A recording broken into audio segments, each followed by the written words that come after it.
forward. So you do agree with other Zimbabweans to say, wait, let's solve this internally first before we go out? Yes, definitely. I think that applies to any country. If they have the will to solve the problem themselves, then they should be given that space to do so. That's always the most desirable outcome. And they would really refer to the outside if they need help.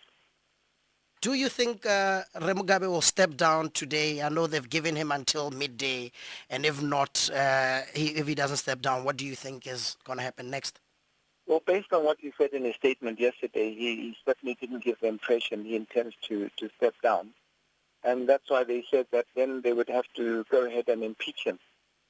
For me, I think it would be a very sad day if it came to that, because having been the leader of Zimbabwe for so many years, even though his term in office was, he's a legacy, which is one which I don't think any leader would want to be left with. I mean, the economic collapse of the country and the political intolerance, the brutality, the rigging of elections that has taken place under his watch.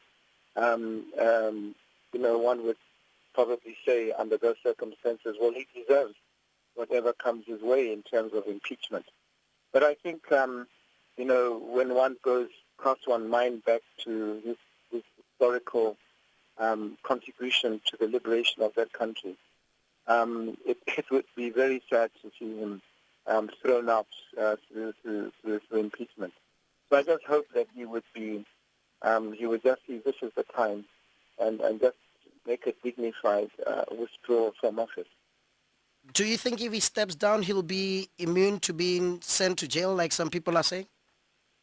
There's no way I can see his party or even the military, even the opposition. I've said it before. I mean, when Morgan Tsvangirai in the past spoke about that very issue, they said they would not presume, they'd not engage in a witch hunt. And at his age of 93, what really would it achieve? Hounding someone of that advanced age and try to throw him in prison.